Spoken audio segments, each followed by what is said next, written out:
Bonjour, je m'appelle Philippe McCordle. J'étais photographe de publicité pendant 35 ans et maintenant j'habite en France. Donc j'ai pensé, comme j'ai un site qui fait les cours de photo en anglais sur YouTube et mccordle.com, je pensais que c'est le moment peut-être de faire quelques cours en français. Ici c'est le premier. J'espère que vous allez comprendre mon accent. Je suis désolé pour ça. Et si c'est un succès, je vais faire les autres aussi en français.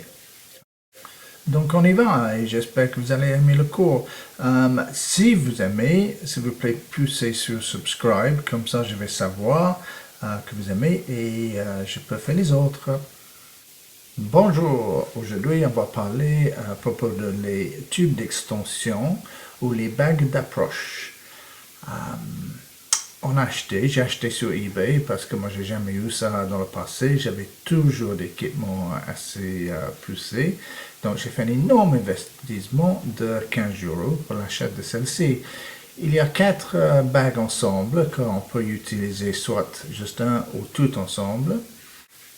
Et pour cette démo, on va utiliser tous les quatre, mais avec un objectif tout à fait standard de 24 à 85 mm. La première chose à faire, c'est attacher les bagues sur l'appareil de photo et après attacher l'objectif sur les bagues. Maintenant, ça présente un petit problème parce qu'ils sont bon marché, on n'a pas de communication entre l'objectif et la caméra à cause des bagues qui n'ont pas les contacts électroniques. Ça nous donne un problème parce que ça veut dire qu'on n'a pas de contrôle sur le diaphragme ni autofocus. Bon, ok, on doit payer le prix. On ne paye rien. Si on paye 100 euros, 150 euros, on peut résoudre ce problème aussi. Donc, maintenant, c'est-à-dire qu'on doit travailler à ouverture maximale. Donc, c'est mieux d'utiliser un objectif qui n'est pas un 1.8 ou 2.8, mais un objectif à 4.5 ou 5.6. Donc ici, c'est une toute petite mise en scène. Je vais changer l'appareil, comme ça on peut voir avec une vidéo qu'est-ce qu'on voit dans le viseur. Je crois que ça va être plus facile d'expliquer. Maintenant, on est en train de regarder dans le viseur de l'appareil avec la vidéo. Donc, vous voyez, le problème c'est la netteté. On est tellement près qu'il faut faire la netteté précisément. Maintenant, je regarde dans un écran TV, donc c'est un peu difficile, mais je vais régler ça quand je regarde nouveau dans la caméra ou l'appareil de photo. Ok, ça c'est fait. Maintenant, je vais augmenter un peu le diaphragme parce qu'il y a beaucoup de lumière derrière. Oh, ça c'est un deuxième leçon. Bon, ok, maintenant je vais essayer de faire la netteté vraiment très précisément. C'est mieux sans mes lunettes.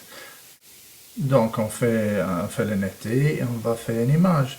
Je vais aussi faire une image juste les règles, les numéros sur les règles. Et comme ça on va voir la profondeur du champ. Mais ça c'est 3 leçons en un, ça c'est bien. Maintenant on revient sur la mise en scène et on voit qu'il y a un petit problème de distance entre l'objectif et le sujet. Mais ça nous laisse quand même des places pour mettre des réflecteurs à droite à gauche pour éclairer. On peut aussi mettre un ring flash sur la caméra qui peut éclairer le sujet. Bon, ici c'est le résultat. Je trouve c'est pas mal quand on considère que ce n'est pas un objectif macro et c'est un investissement de peut-être 15 euros. Franchement, le résultat n'est pas mauvais du tout. Et maintenant, on va changer pour l'image de la règle, le close-up de la règle. Maintenant, regarde la profondeur du champ. C'est minuscule. Et ça, c'est parce qu'on n'a pas de contrôle. On ne sait pas fermer le DF. Donc, je ne veux pas savoir que ça va être si on avait utilisé un objectif de 1.8. Donc, ou toujours utiliser l'objectif avec le diaphragme moins ouvert pour changer. Et maintenant, un petit mot d'avertissement. Il faut faire grande attention quand on utilise quelque chose comme les bagues d'extension. C'est surtout avec un objectif qui est long et lourd, c'est de pas tenir l'objectif ou la caméra uniquement par le boîtier parce que c'est un grand danger. Non, je vais pas le faire parce qu'il y a un grand risque de déformer l'avant de la boîtier. Et ça, on ne veut pas. Well, c'est gentil d'avoir regardé et à bientôt.